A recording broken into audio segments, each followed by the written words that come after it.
Okay, so this presentation hopefully will take us closer to the end of the brain PowerPoint. This is continuing where we left off. So we talked about the brainstem and midbrain last time, and now we're moving upwards to the diencephalon. So let's begin. The diencephalon includes the epithalamus, the thalamus, the hypothalamus, oops. And so what we're noticing here, if we look, is that all of the things here are kind of named relative to the thalamus. So epi means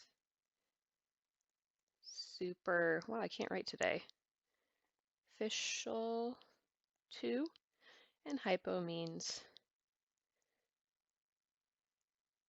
yeah. Sorry, my pen is glitching out a little bit. I think the batteries are low beneath. So slash on top of.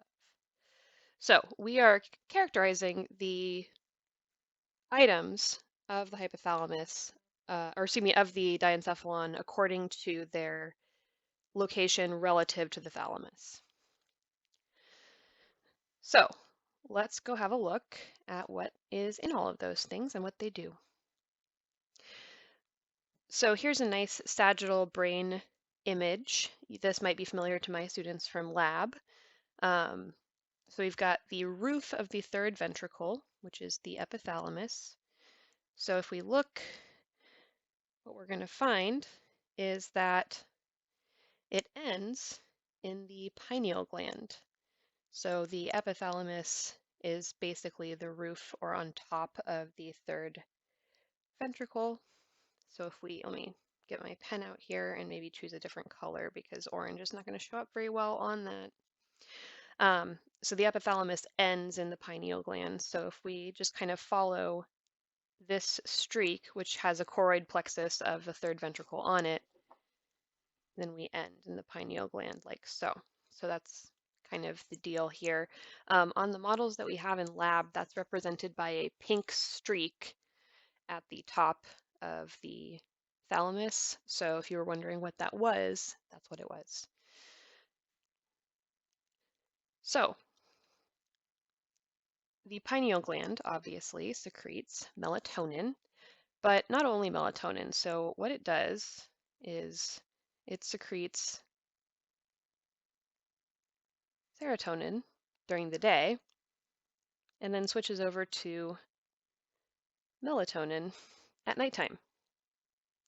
And one of the reasons for this is that these two hormones slash neurotransmitters, melatonin, believe it or not, can kind of function as both, are on the same metabolic pathway or in the same set of reactions to make one or the other. So it's not that hard to enzymatically convert serotonin to melatonin. The way this works is that we have the optic chiasm here, and there are some nerves and some sensory cells in the retina of the eye that are not actually for vision. They're just for informing the pineal gland and the brain that it's daytime or nighttime. And this is based on the quantity of blue light that it's experiencing because the sky is blue. So light wavelengths in the blue spectrum are going to indicate daytime. So there is a tract called the retinohypothalamic tract. It's supposed to be an eye.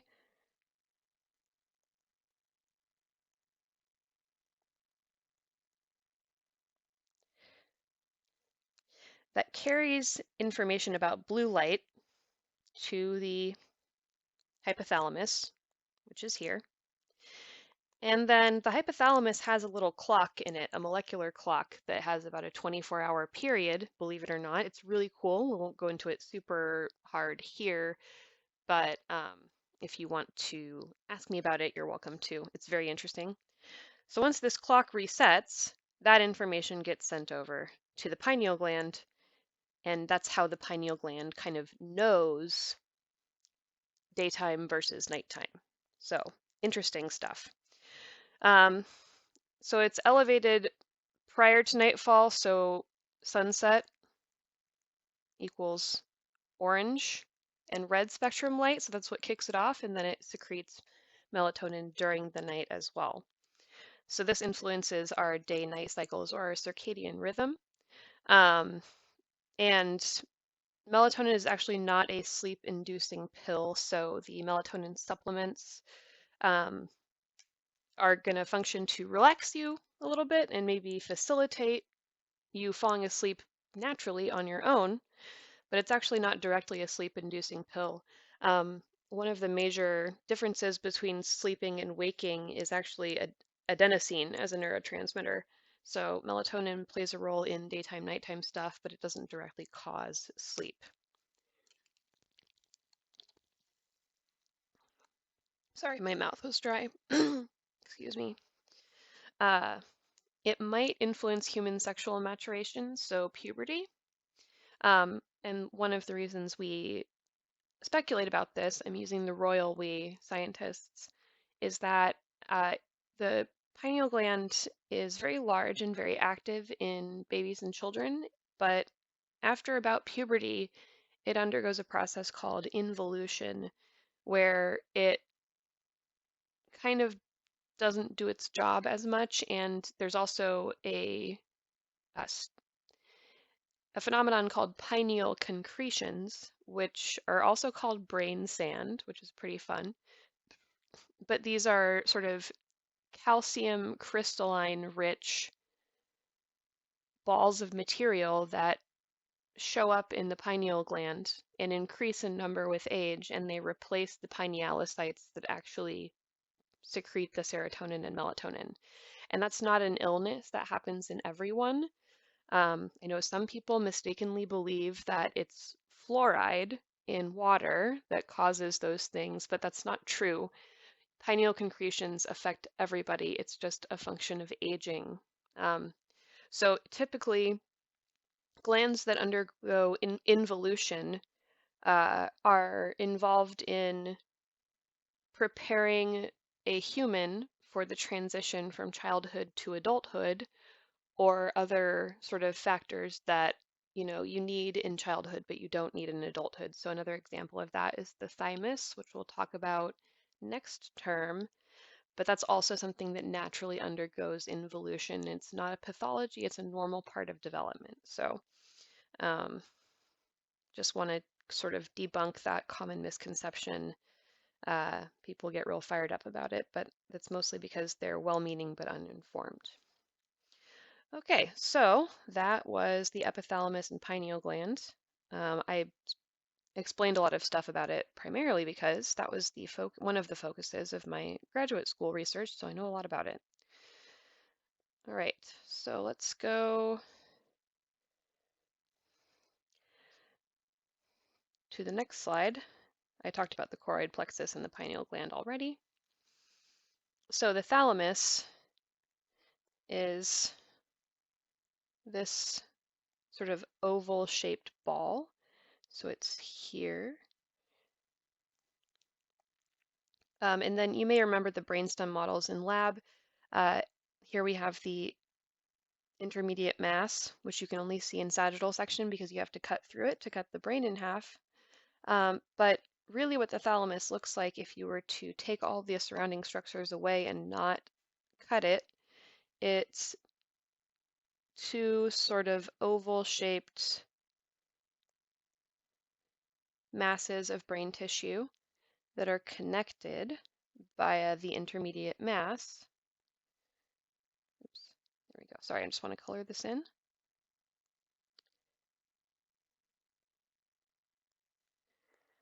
And then they enclose the third ventricle. So the thalamus pieces on either side surround the third ventricle. So this space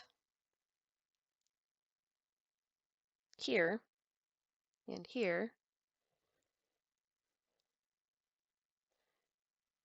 I'll label all this too, don't worry, is the third ventricle. And then the epithalamus with the choroid plexus on it forms the roof. of the third ventricle. And then the floor of the third ventricle is just all of this neural tissue here.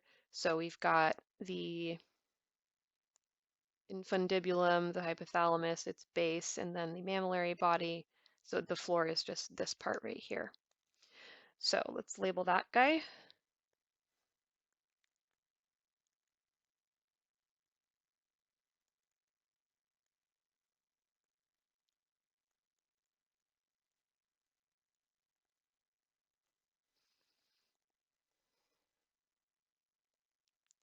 So the reason I wanted to do that was just because it's hard to understand the whole shape of the thalamus. If you're just looking at a sagittal section, it's a little bit tricky. So I wanted to kind of make that very clear. So this is another representation of the same thing.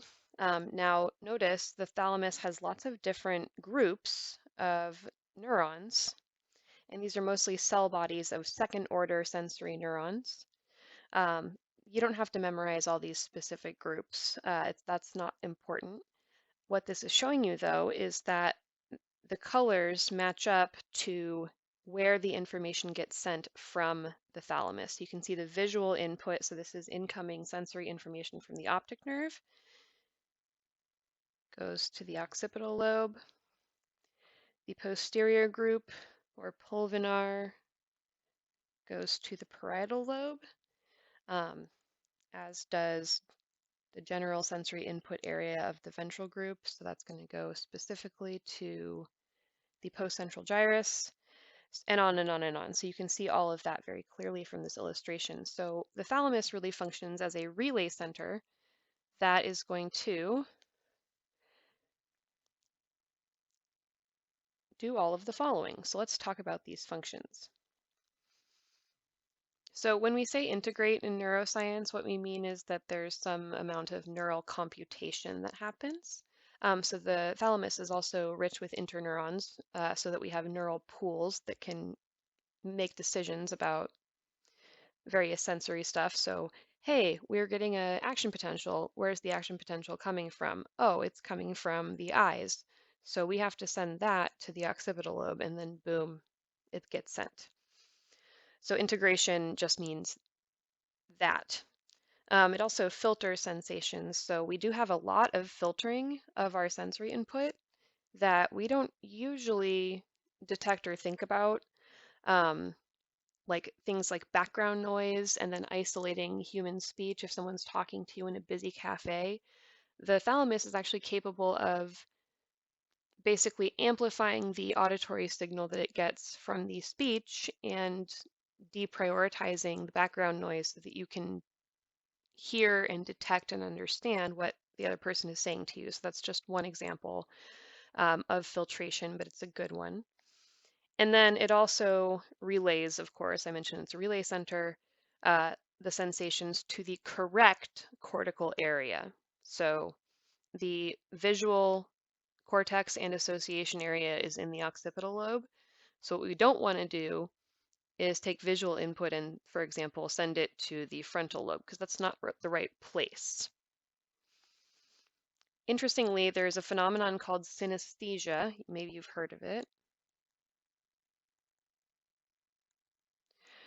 which seems to be a result of developmental cross-wiring or accidental contact between the thalamus and the wrong cortical area for that particular incoming signal. So something got wired up different, or maybe there's some neural networks that weren't formed properly. But the result is that people with synesthesia have crossed over senses. So for example, people who experience sound and it is associated with a taste. So they'll be like, A sharp tastes like limes to me. So, things like that. I know that sounds wild, but I'm being very serious. I'm not joking. Like that's a phenomenon of synesthesia. And if you're curious about it, you can go look up what people with synesthesia have to say about it. The interesting thing about synesthesia is that it's not experienced uniformly by all people who have it. So for every person with synesthesia, the manifestation of it shows up differently on an individual by individual basis. So that's fascinating. So the harder to understand functions, but are still interesting. So we'll notice that we've got connection to the limbic system, for example. So right here, the anterior group. And there's also input to the hypothalamus. So what's going to happen is that it's able to basically connect emotional regions of the hypothalamus. Yes, the hypothalamus is responsible for certain basal emotions, um, your lizard brain emotions like fear, run away, or aggression, I'm angry, those kinds of things, also libido. So the thalamus connects the emotional regions of the hypothalamus to the frontal cortex.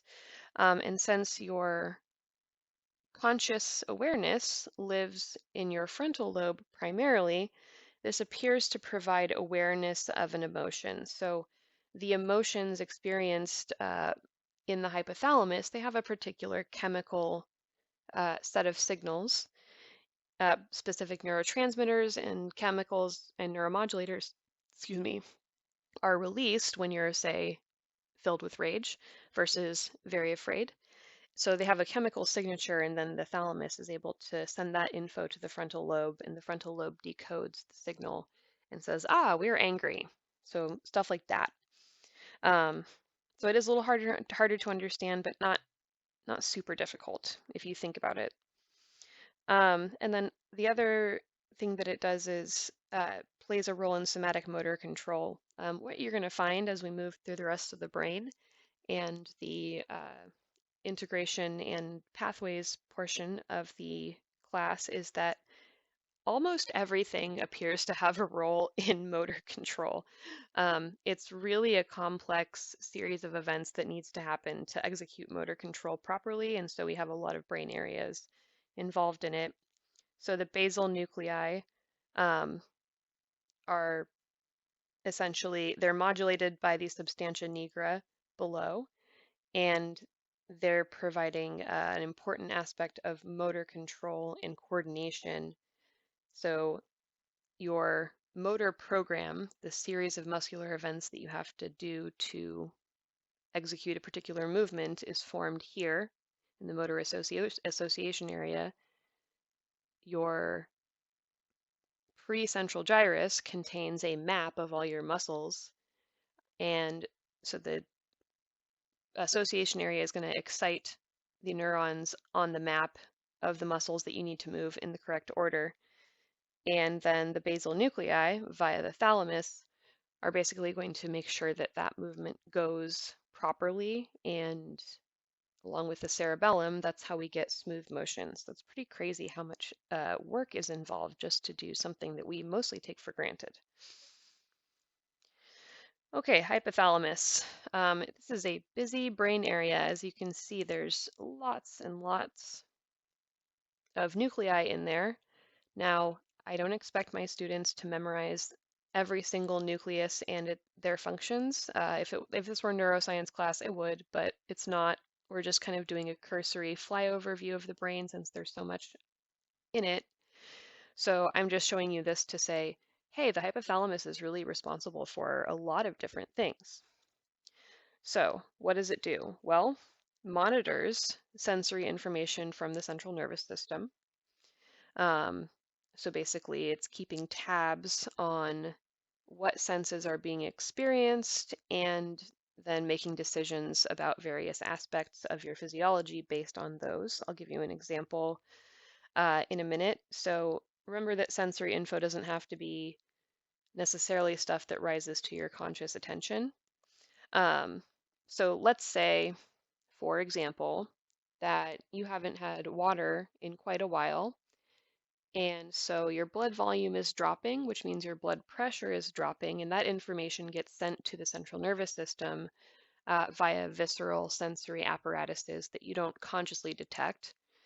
And then that information gets coordinated, and the preoptic area specifically, which I actually did study, responds to that. And then consequently, we have the supraoptic nucleus and the paraventricular nucleus that both coordinate posterior pituitary responses. But anyway, the interaction of the preoptic area and the suprachiasmatic nucleus coordinate to detect that problem and release antidiuretic hormone, which stops you from losing blood volume or water volume in your urine, so it makes you pee a lot less. But the other consequence of ADH is that it activates the sensation of thirst really powerfully. So like when you wake up at night, if this has happened to you, it happens to a lot of people. Like you wake up at night and you're like, I don't think I've ever been so thirsty in my entire life. Like, wow. And then you just get up and drink a ton of water. That's because you went to bed without hydrating properly. And then while you're asleep, you were not, drinking water. And the system got activated to wake you up and say, hey, your blood volume is too low. You need to drink water. So that links up to changes in blood chemistry as well, and interstitial fluid and CSF. So if your blood volume is low, your CSF level is going to drop also a little bit. So interesting stuff. So there's all kinds of stuff that the hypothalamus does. These two areas we'll learn about next term. They're responsible for release of hormones from the posterior part of the pituitary gland. The suprachiasmatic nucleus is where that molecular clock that I mentioned lives, which is pretty cool. We've also got parasympathetic autonomic centers, so we'll talk about the PNS, the parasympathetic and sympathetic nervous system later. There's all kinds of cool stuff that this thing does. It's pretty amazing, but we don't have time to go over every single function of it, unfortunately. So we'll just do kind of a basic rundown. So subconscious control of skeletal muscle activity. So these are just kind of patterned movements that happen due to specific emotions. So for example, when you're very, very angry, you tense up unconsciously. So your shoulders and your trapezius get tighter and the general tone of your muscle, so the resting state of partial contraction is higher. And you might even clench your fists without realizing it. So those kinds of things are coordinated by the hypothalamus.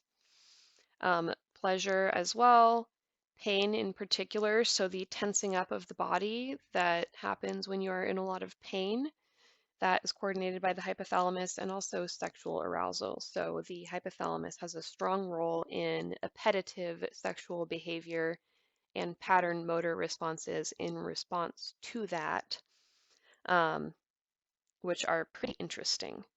So another one is, of course, control of autonomic functions, so heart rate, blood pressure, respiration, digestion, etc. There's all kinds of inputs between the hypothalamus and the pons and the medulla inferiorly. And it also is an endocrine gland, so it secretes hormones that act on the anterior pituitary to cause the anterior pituitary to spit out its own hormones. More on that next term. You'll learn all about it. So some other basic functions, behavioral drives. So I mentioned feeding and thirst behavior, right? That's one. Also feeding, so there's some areas associated with hunger, primarily by monitoring leptin, which is a hormone produced by your fat cells. So if you have very low fat, there's going to be less leptin, and that's going to be noticed by the hypothalamus, and the hypothalamus will attempt to change your eating behavior to improve your body fat content. Also voluntary and autonomic functions. So the link between emotion and heart rate, for example, or rage and heart rate, or sexual arousal and heart rate. So those are all things that are going to make your heart rate speed up, right? It regulates body temperature too, which is really interesting. So here's something that many people don't know. We'll talk more about this when we get to the immune system next term, but when you get a fever as a result of a virus or a bacterial infection, fevers tend to be more intense for viruses. Sorry, a very dry mouth today. I apologize for the noises. So it's not actually the pathogen that's making you hot or have a fever. It's your own body that's doing it in response to the pathogen to try and kill it. So what happens is cells infected with a virus. So let's draw ourselves a little cell and then do some like little green viruses inside. So these are all viral particles that have entered the cell and then forced the cell to make more of them. That's how viruses survive. So in response to that, the cell is going to release interferons, which are a group of little signaling molecules that warn neighboring cells that this cell has a virus and activates antiviral mechanisms in the neighboring cells so they hopefully don't get infected. And it also attracts white blood cells, which are going to kill the virally infected cell. But another consequence of interferons is that they run up to the hypothalamus and tell the hypothalamus, hey, we have a viral infection. And the hypothalamus is actually what initiates the fever. So when you, in the initial phase, the body temperature is going to increase proportionally to the amount of interferon information that the hypothalamus is receiving.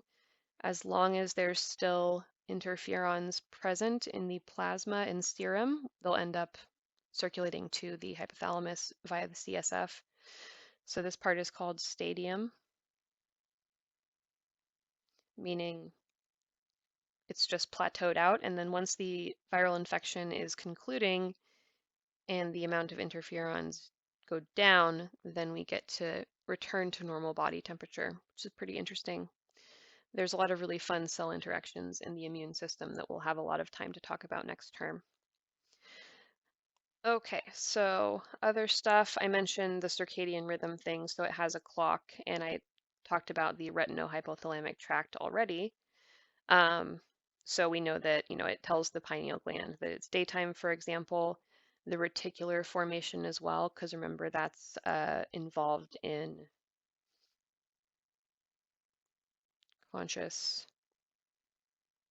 awareness and alertness versus not being conscious. So all of these things coordinate to tell our body when it's time to sleep and when it's time to be awake, which is pretty neat. So we can't forget the mammillary bodies. So these are going to do things like control feeding reflexes, so chewing, licking, sucking, swallowing. And these are pretty much ready to go at the time of birth, because if the baby doesn't have the motor function to latch and to coordinate sucking and swallowing reflexively, they won't be able to eat. Because remember, babies come out with not very good motor control at all. So if that was true of the pharynx and the swallowing mechanism, they'd have a very hard time staying alive. So instead, those reflexes are hardwired at birth so that babies can feed, and then they persist reflexively into childhood and adulthood. So super interesting. They also appear to process sensory information, primarily olfaction, so smelling, which makes sense because if we're controlling feeding reflexes, the smell of food is an important signal. So it's how you tell if food is going to make you sick, for example. Okay, the limbic system.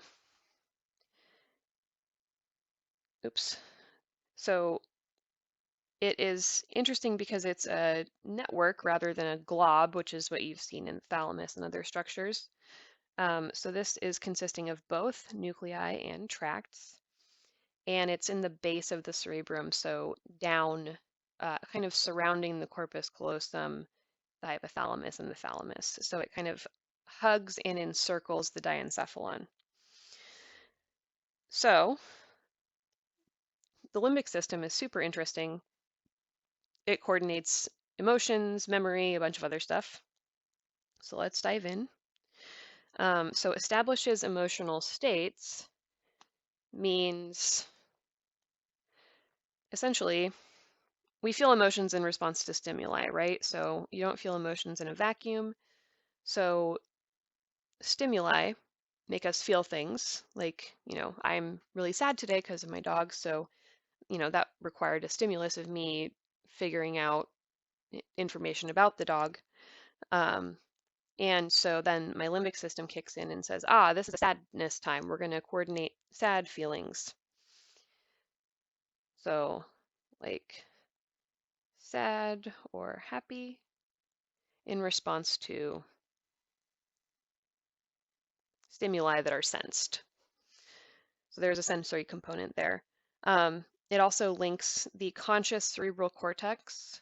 So the portions of your outer cerebrum, which is made of gray matter, that involves you being awake and conscious. So that's frontal lobe stuff primarily, and unconscious autonomic functions of brainstem. So helping to link emotions to heart rate and stuff in addition to the hypothalamus. The hippocampus provides memory storage and memory retrieval. To some degree, I'm going to put an asterisk on memory storage. Oops, sorry, my pen is just really freaking out. I apologize. So let's just go ahead and put a little asterisk on storage because memory is actually stored all over the brain. There's no centralized location for memory, so it's not just the hippocampus. So there's a limited amount of memory storage, primarily short-term memory. And then if we need to turn that short-term memory into a long-term memory, we actually end up patterning it and storing it elsewhere in diffuse locations all throughout the cortex, which is interesting considering most things have a centralized location, but not memories for some reason. So let's say all over cerebrum. There we go. But importantly, the hypothalamus keeps track of where memories are. So it remembers like, oh, I stored that particular memory over here.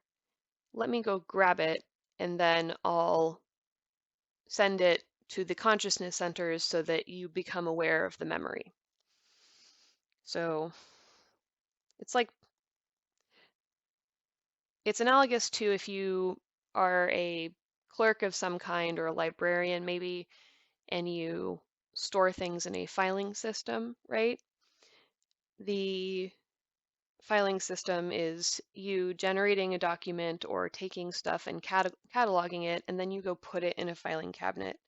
So when the information on that particular document is relevant and you need it, you go to the filing cabinet and pull out the file because you remember where you put it.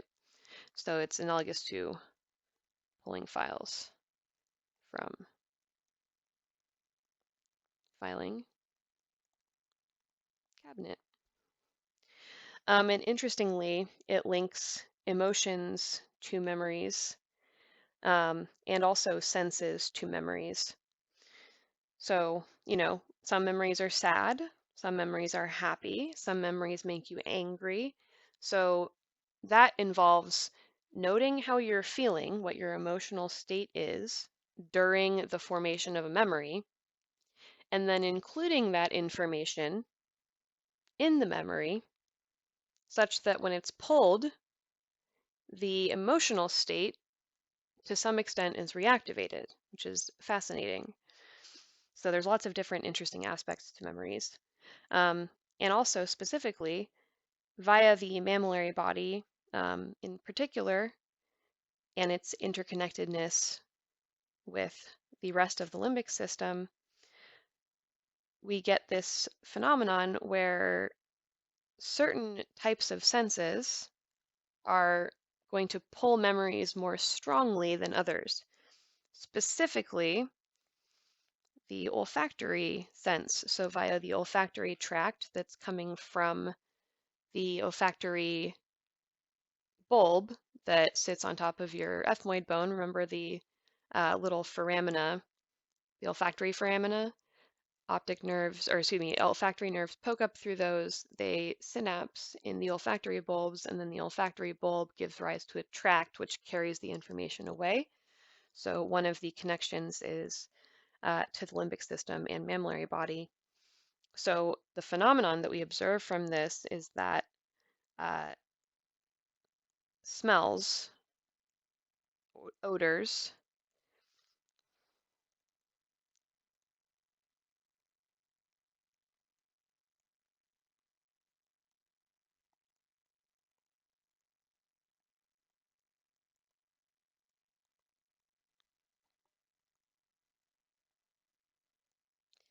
trigger memory a lot more strongly than other senses. So for example, if your grandma wore perfumes that smell like lilacs, which is what these are, and I have a lilac tree in my yard by the barn that is blooming right now and it smells amazing.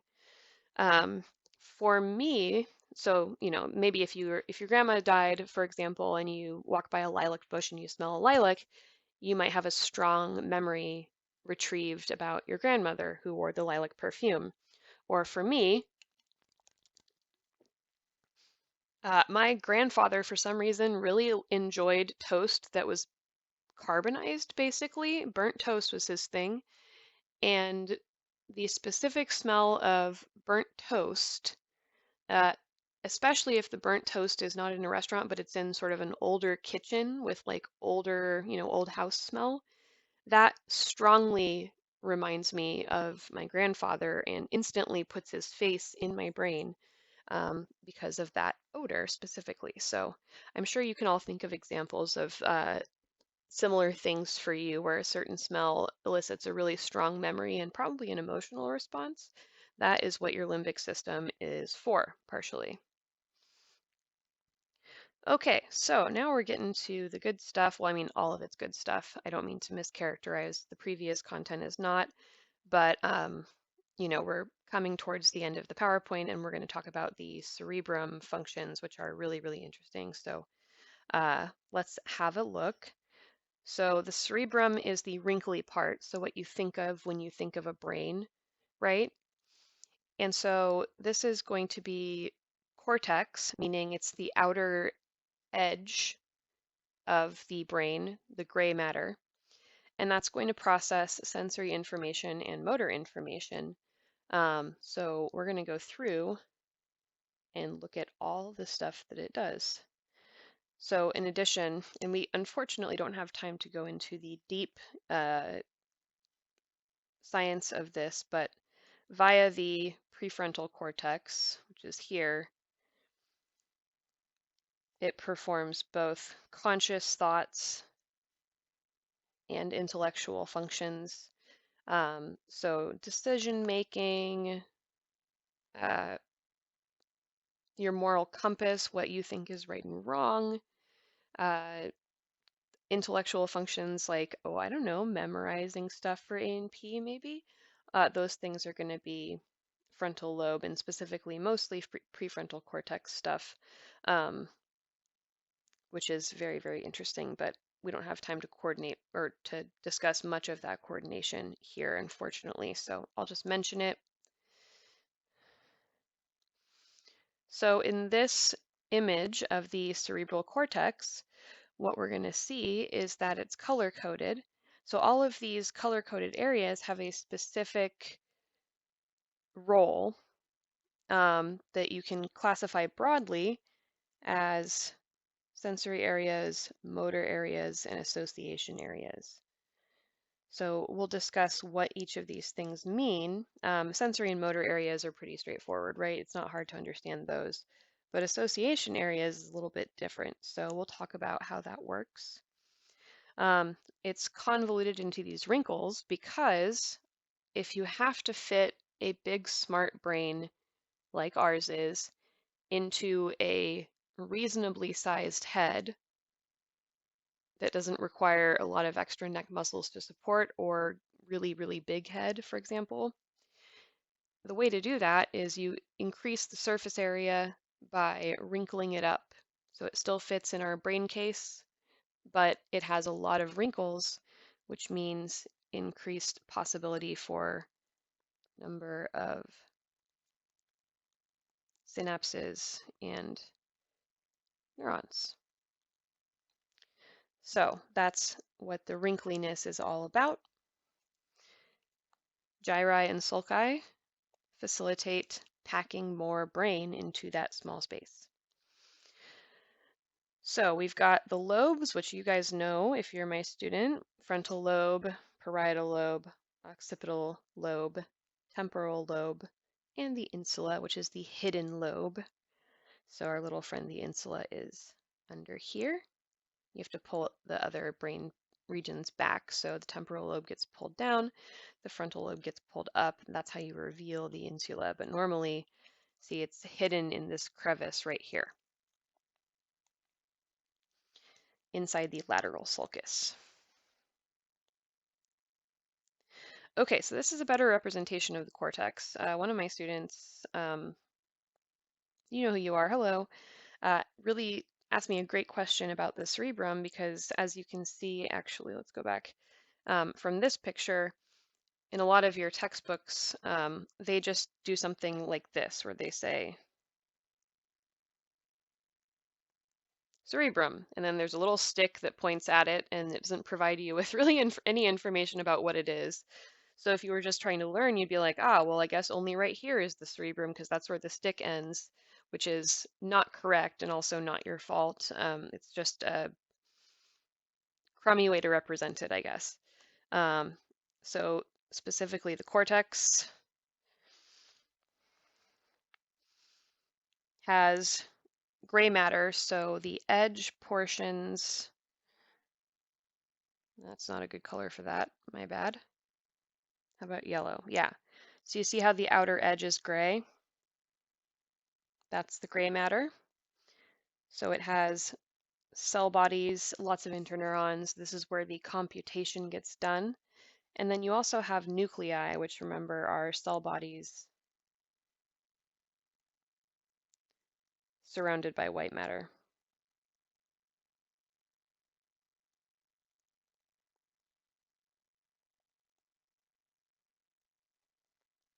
So for example, here are some nuclei, here are others. You get the idea. And there's little patches of them throughout, so you can see all of these little spots. And then the white matter, this is tracts. So once the cerebrum and the cerebral cortex specifically computes or calculates something and a response is required, it's going to get sent out via the tracts, and also incoming information. You can see ascending tracts here. Let's switch colors again. That's not a good color. So ascending tracts here and here, coming from the pons and the medulla, and then also getting input from the thalamus on either side, are ascending. You also have the corpus callosum, which allows the halves to talk to each other, in addition to the anterior and posterior commissures, which you're not seeing here because this is right in the middle. But you can even see in this picture that the tracts are going places. And of course, also, if a motor response is required, the tracts are going to descend and then probably do something along the lines of this, where they cross over in the medulla oblongata and then go to the appropriate skeletal muscle.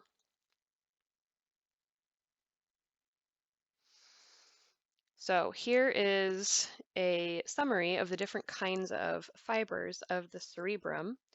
So the white matter, remember, is tracts, and it turns out we actually know a lot about the tracts and what they do and where they go. So association fibers transmit information between gyri, which are the wrinkles, remember, in the same hemispheres. They don't decussate. Do not decusate. There we go. So those are going to just basically take information from one gyrus to its neighbor. So the arcuate fibers here are very short, and they're just connecting neighboring gyri, so one to another. The association fibers include the arcuate fibers, but they don't necessarily, so the arcuate fibers also don't decusate, but the association fibers can carry information within the same hemisphere from one gyrus to a distant gyrus. So, oops.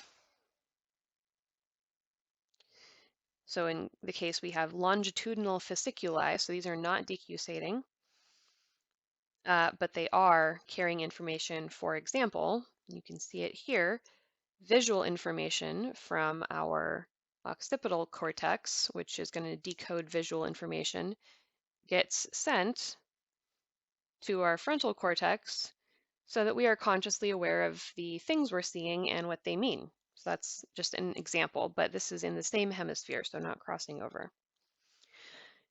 The commissural fibers, remember I mentioned the anterior and posterior commissures earlier.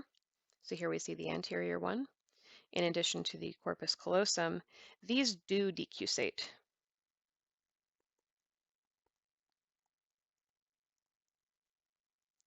So we can see the corpus callosum has numerous fibers connecting the two hemispheres, as does the anterior commissure, although it's smaller, and the posterior commissure is going to accomplish that as well.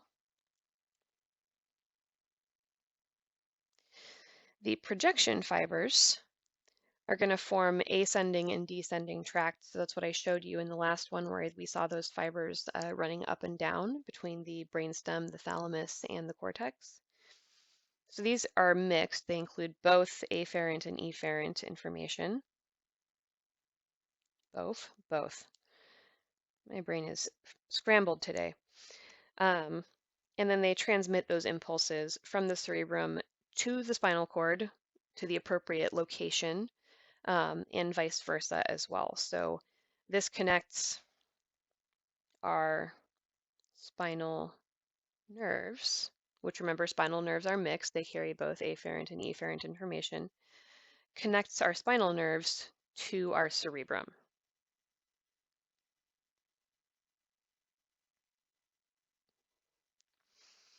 Okay, so the basal nuclei. Just so you're aware, if you're studying using internet stuff, which you should be because it's a great resource as long as you're careful about checking that it's accurate, these used to be called, so I'll just write formerly basal ganglia. So you may see that term pop up if you're rooting around the internet. This is an antiquated term because, of course, a ganglion is a collection of cell bodies in the peripheral nervous system, and these ones are in the central nervous system, so ganglia is not the correct thing to say. So these are part of the gray matter nuclei, so surrounded by white matter in the cerebrum, and these are going to receive input from sensory pathways and motor pathways, as well as our association areas, which more on that in a little bit. And they send output to the prefrontal cortex, the premotor cortex, and the motor cortex. So they're primarily coordinating motor function. So they receive input from the substantia nigra below, which, remember, makes dopamine. Your case study concerns that, so there's another hint. The relationship between the dopamine produced in the substantia nigra and its effect on the basal nuclei as far as their output. So that's a big hint. But primarily the basal nuclei deal with motor control and coordination. So not just moving, but moving in a coordinated manner. So let's have a look. So issue unconscious motor commands. So things that don't rise to your conscious attention. minor postural adjustments to balance or foot adjustments to balance. So like pressing your big toe into the ground to balance. That's one aspect. Unless you're thinking about it while you're standing there, you're not going to notice that you're doing that. Adjust muscle tone, which remember is resting state of partial contraction, just that limb position, and provide coordination for learned movement patterns. So walking, running, jumping, etc. So things that you didn't know how to do when you were a baby, but you learned, and now you don't think about them, you just do them. So I don't have to be like, okay, I'm going to rise to the balls of my feet. I'm going to squat down, so I'm storing up potential energy in my Achilles tendon, and then I'm going to activate my extensors, my quads, and jump up. And then when I come down, I'm going to do the reverse of that to not fall over. I don't have to think about any of that. I can just jump without thinking about the steps. And that allows me to, not have to spend the time to think about it. Um, so one of the basal nuclei functions is once you've learned that movement pattern, it basically stores it and says, okay, so this is important and patterned and repeating, so we're just going to sort of keep track of that and coordinate it once you've learned it so it sticks. Excuse me. But of course, the movements coming from your frontal lobe are voluntary. So for that reason, we decide to do a motion, like I decide, hey, I'm going to jump. That doesn't come from my basal nuclei, it comes from my frontal lobe. And then the frontal lobe informs the basal nuclei, hey, we're going to jump real soon. So I'm going to need you to activate the sort of coordination and continuation of once we've initiated the jump, we're going to make sure that as the jump happens, the order of things and the intensity of tension, the number of motor units and which ones is going properly. And this is especially your trunk, so your abdomen, your torso basically, and proximal limbs. That's going to be your brachium, your upper arm, and your thigh. So, automatic pattern movements, for example, swinging your arms and legs while walking or running. So most people don't hold their arms straight down and unmoving when they walk or run. It looks weird.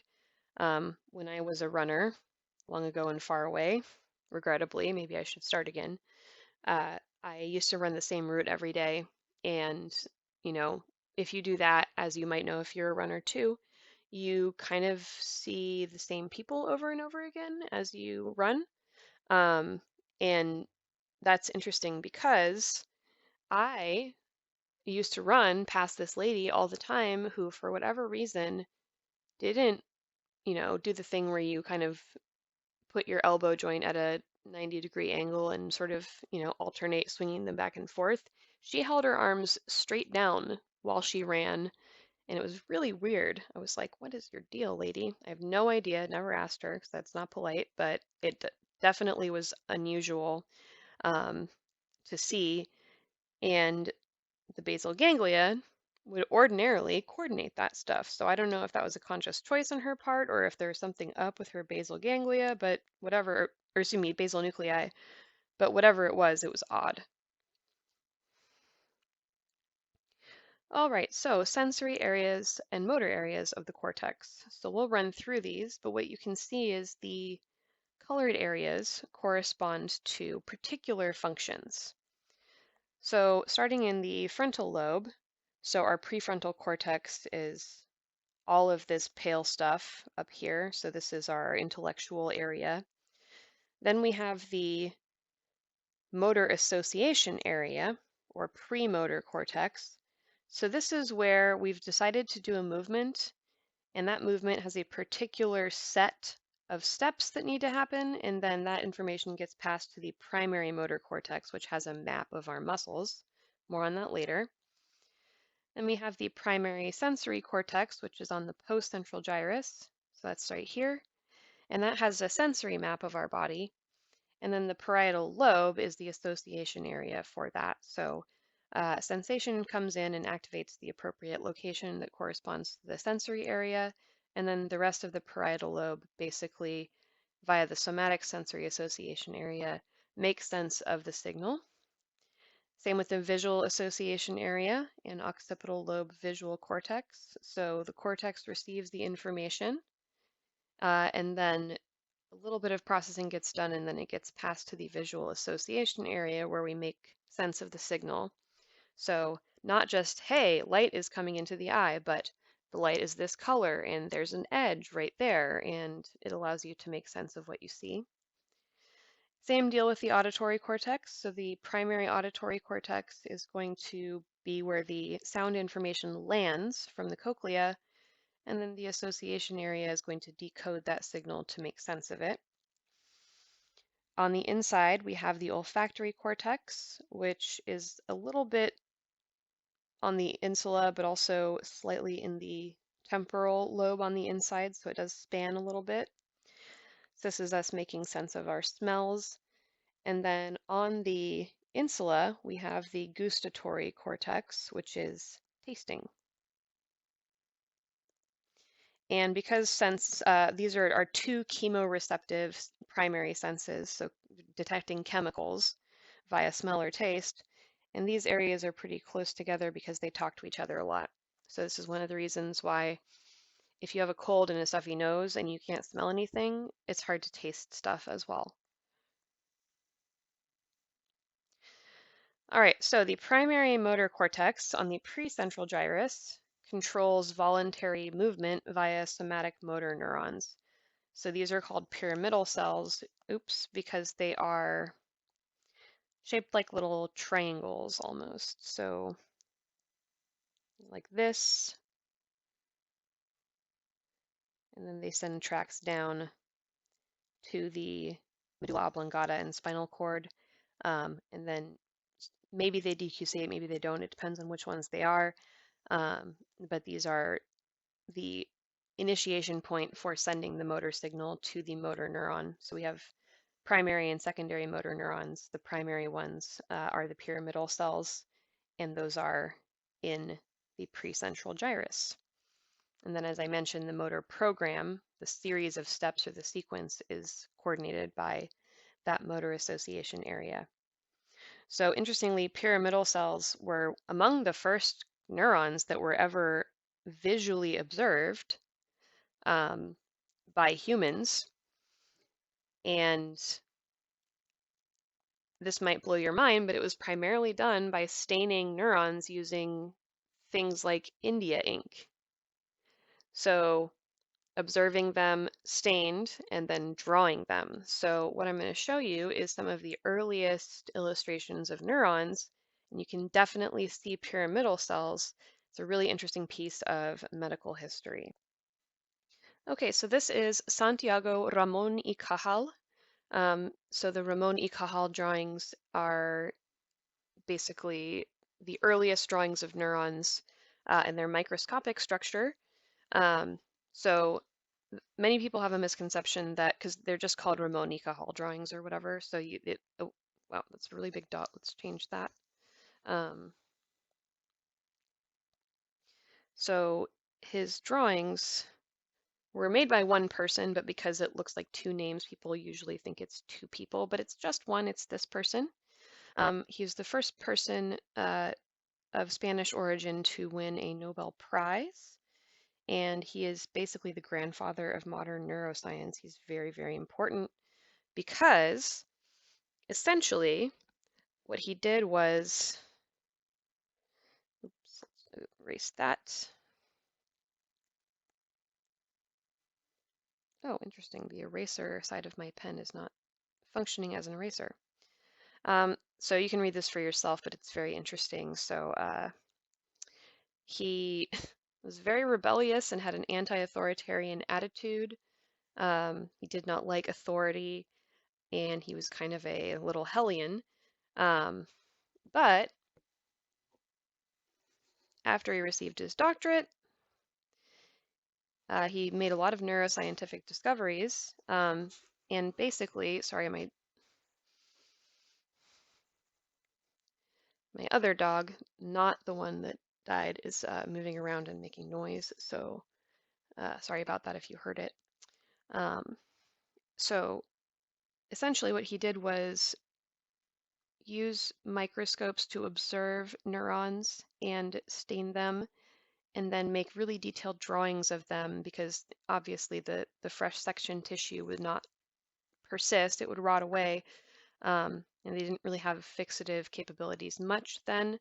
So instead, he went ahead and made these really detailed drawings, and also established all kinds of neuroscientific discoveries, which are really important. So interestingly, we were talking about pyramidal cells, those neurons that are motor neurons. He noted that they may become more elaborate with time, which appears to be borne out. So let's go down and look at his drawings. Oh, they're so cool. Okay, so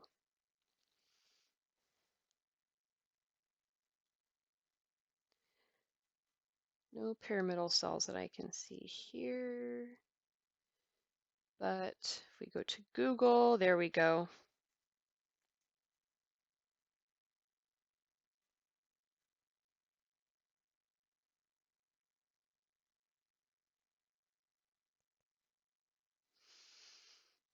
Okay, so you can see that these pyramidal cells are indeed triangular, like so, little pyramids.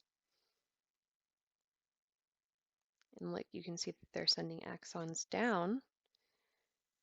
So those are going to be descending tracts. So these fabulous drawings, and there are many of them, were made very long time ago in the 1830s, actually. So imagine that. It's much, much older than we might think. So humanity has spent a long time learning about the brain. Alrighty, so let's go back to PowerPoint now. And go ahead and go into presentation mode. Slideshow, there we go. So I just wanted to show you that because it's an important piece of medical history, and it's really, really interesting. So the postcentral gyrus and the parietal lobe, so the parietal lobe starts with the postcentral gyrus and then goes backwards. This is the destination of somatic sensory information, so touch, pressure, pain, vibration, interestingly, taste, and temperature.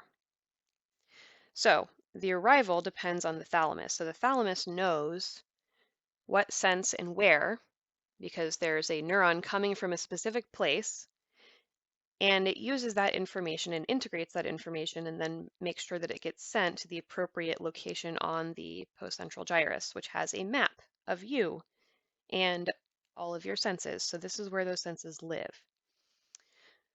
So this is super interesting because it means there's a little map on there that corresponds to every part of your body. So the other sensory regions of the cortex are, of course, the visual cortex back here in the occipital lobe, the auditory cortex, which is on the temporal lobe, which makes sense because your hearing apparatus is in your temporal bone, right? You guys remember that? Also your vestibular apparatus, but that gets coordinated by a different area because balance is connected with motor control. So it doesn't have its own spot in the same way that it does here. It has some different connections. The olfactory cortex is on the temporal lobe on the inside, and the gustatory cortex is on the insula and a little bit the frontal lobe, which is why you see that overlap there. And so each of these has a primary area, which is the darker color, and a association area, which is the lighter color. So signal received versus making sense of the signal.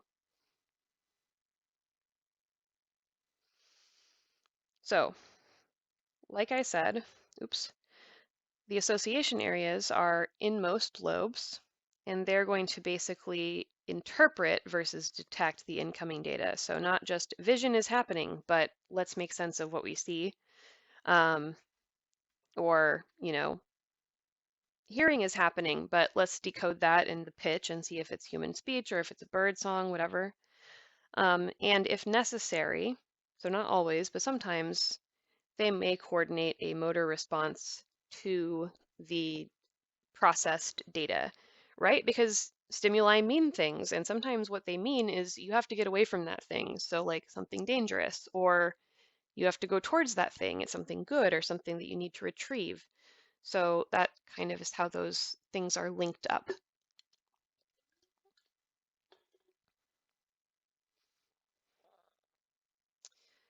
All right, so the somatic sensory association area, is basically your somatic sense interpretation center.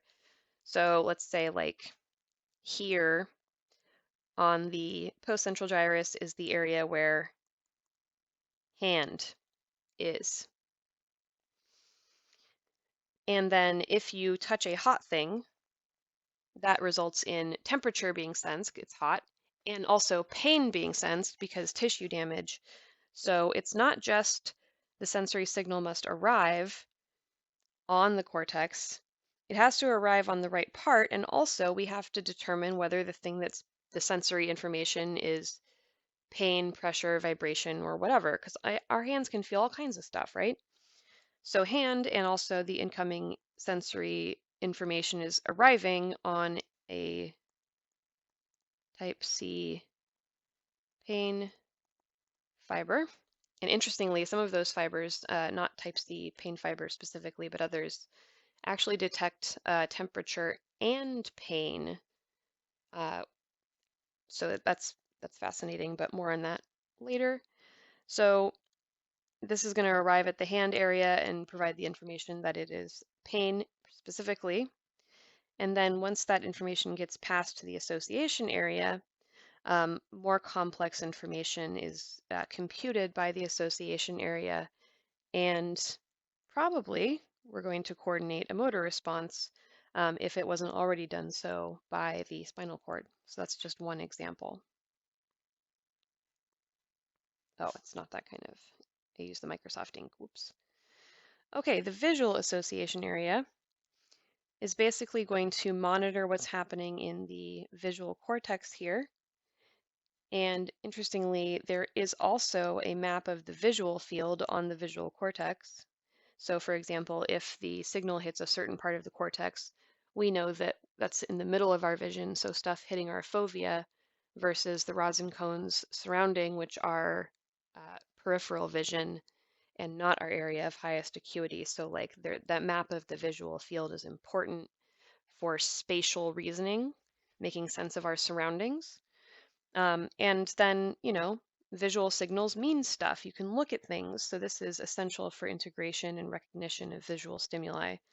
So if I'm receiving input that is arriving at my visual cortex and I see a red thing that is spheroid, so round and kind of spherical, and then I also notice that it's kind of a little bit shiny and there's a thing poking out of the top. The appearance of that information is here, but when we send it to the association area, that would be the time when we say, oh, well, I remember because I learned it when I was a baby, that this combo of visual signals, the one I mentioned, equals apple. So it accesses memories of what things are and then helps coordinate your recognition of them. So the auditory association area is basically going to do a similar thing to the visual stuff that we just discussed, but with sound instead of photons. And so this is going to keep track of what's going on in the auditory cortex and then make sense of it. So is the sound you're hearing speech? Is it music? Is it an explosion?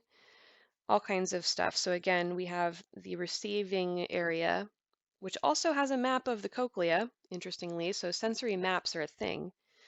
And then, if we find that the sensory information incoming is of a middling pitch, and it is occurring in sort of staccato bursts with lots of stops, so aspirations and things like that.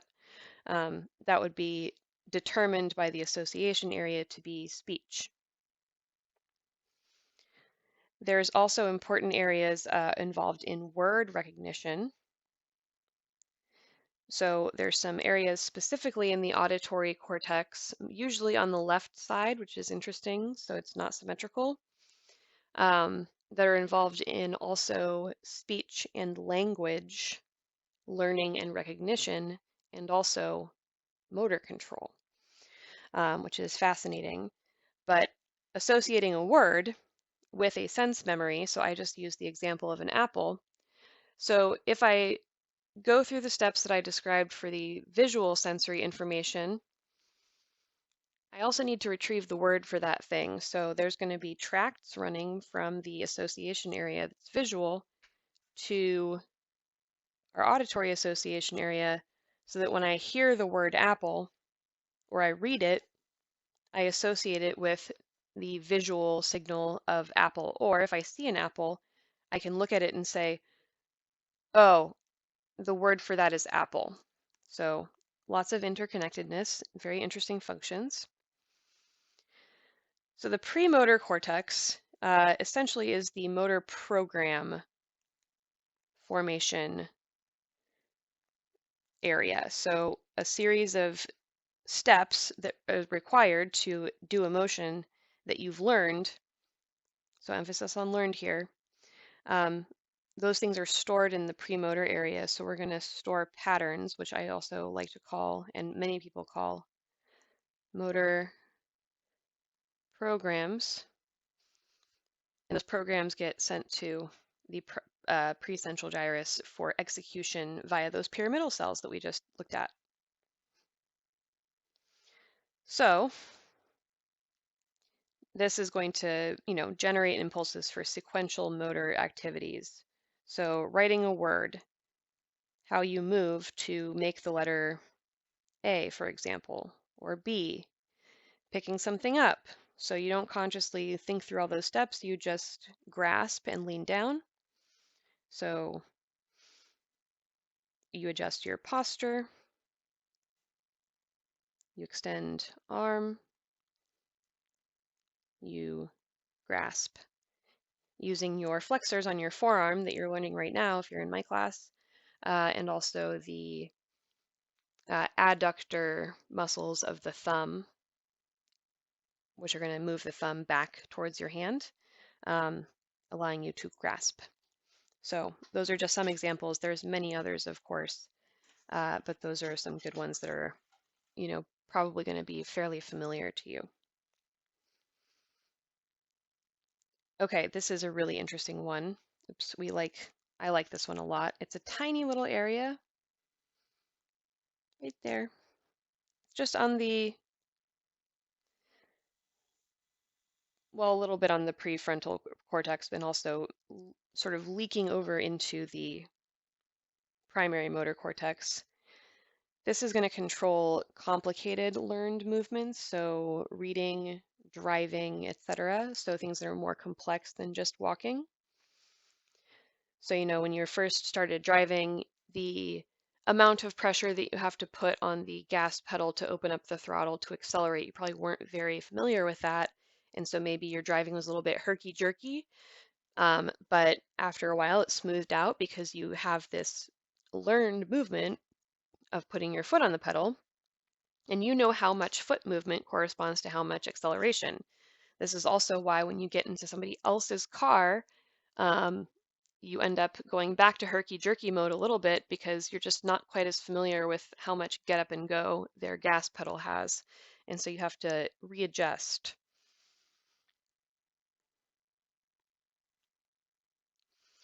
Okay, so integrative centers. These are kind of situated throughout the brain. So we have here, this is going to contain the Broca's area and the Wernicke's area of speech and language. And we've, of course, got the prefrontal cortex, which is our conscious awareness area where we make sense of stuff. And these are going to receive input from lots of different association areas to sort of give you an entire picture of what's happening, what stimuli there are, and how you should respond to it. And this is also going to be involved in performing complicated intellectual functions. So, for example, forming new ideas. Or over here, this is the speech center, by the way, making sense of words. So those are just some examples. There are others, of course, but the three parts, and this is the general interpretive area. So basically, we're going to coordinate all the sensory information we're dealing with and then think about them and make sense of them. And then if a motor response is necessary, we're going to do that motor response as well. So the Broca's area of the speech center, for example, is responsible for execution of speech. So the muscle stuff that you have to do to make certain sounds. And if you have a stroke that affects that area, you lose the ability to speak because there's damage to the part of your brain that helps to coordinate that set of patterns. So, speaking of,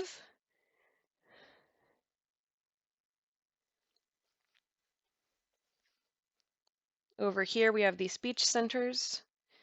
So this is interestingly, as I mentioned, usually only in the left hemisphere, so not in the right. Some people have it on the right, though. There's a little bit of variation. It's also called the Gnostic area, but I usually just say Wernicke's. This is going to receive input from all sensory association areas.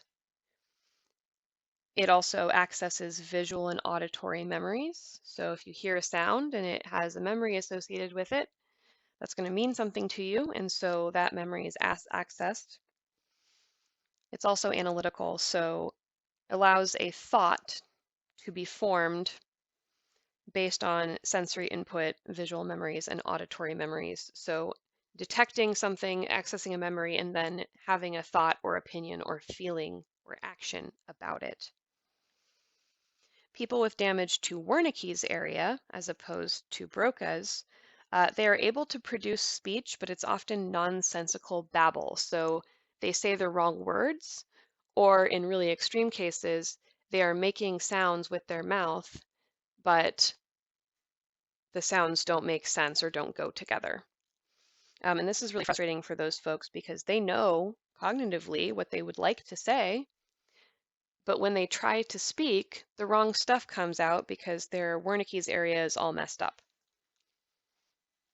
So, Broca's area, also usually in the left hemisphere, oops, no, is the motor area of speech. So if I wanted to talk to you like I am now, I am going to think about a word, associate it with something, and then I have to make the correct sequence of sounds with my larynx, my voice box, and my mouth to communicate that thing to you. So that's very complicated if you break it down. So Broca's area is basically going to figure out the breath patterns and muscles that need to be activated during speech and passes those impulses to the motor area right next door on the precentral gyrus. So people with Broca's aphasia, aphasia is when you have a speech problem, usually due to a stroke. People with Broca's area, unlike Wernicke's, they have problems speaking because they have a really hard time forming the correct motor program to make the word. So again, they know what they want to say, but they can't make the sequence of speech muscular movements happen. So their speech is often very rudimentary, using like very short sentences with like very simple words, or they can't speak at all, or there's long pauses where they're struggling to come up with how to say the word. So why would that be? Why would it be so difficult if this was damaged? Well, as you can see, there's oodles of muscles that are used for speech. It's just nuts how many there are. And so coordinating all of that is obviously going to be complicated, which means that if your coordination center for that function is damaged, you're going to have a really hard time talking, right? So the prefrontal cortex, this is our thinky parts. So coordinate information from all of the cortex, because of course, if you have visual, sensory, touch, smell, auditory memories, or you're receiving stimuli for those, you're going to make sense of what they are, but there's also meaning associated with them, and that's going to be prefrontal cortex stuff. It also is capable of forming abstract intellectual functions, so things that are not material, for example. So let's like consider things like math or molecules and chemistry. So we can think about these things, but for the most part, you can't really see mathematical equations or see what math is substantively. It's we use symbols and numbers to represent math, but that's an abstract intellectual function. Or molecules. So I've never seen a molecule, not a real one, because they're too tiny. I've seen representations of them, but I can still think about them and think about how they work because I am capable of abstract intellectual functions, or even other stuff like social relationships and hierarchies. So who's popular, who's not? How is the hierarchy structured? What uh, circles do, you know, social interactions overlap with? Yada, yada, yada. So very complex stuff. Also, prediction of consequences of events or actions. So if I'm thinking about doing something, I can also access memories and anticipate what the consequence might be. Also, information or estimation of temporal relationships. So this means time. So a understanding of how much time has elapsed or how much time something might take. For example, the distance between two places, you can translate that mentally into how long you would expect it to take to get there. And it also generates some negative emotions as the consequences for actions are considered or thought about. So if we anticipate a consequence might be negative for us, we're going to have a feeling about that, and that's coordinated here. So teenagers have a unformed prefrontal cortex. So your prefrontal cortex takes a long time to develop. In fact, it takes so long that it's not really completely done until you're in your 20s. But it's really raging to form all those connections in teenagerhood. And that's one of the reasons why teenagers are notorious for poor decision making, because predicting consequences or actions or feeling the appropriate emotions about them hasn't quite gotten wired up yet. In addition to that, the limbic system and the emotions that they're experiencing between the prefrontal cortex and the limbic system are going to be very big feelings, and so and affected by hormones as well. So all of that sort of collides to form some developing people who, from an adult perspective, may appear to be hyper-reactionary, make really bad decisions, have emotional volatility, but that's normal. It's a normal part of development. So even though teenagers can be jerks sometimes, be nice to them. They don't have a fully cooked brain. They need to go back in the brain oven for a while to finish baking.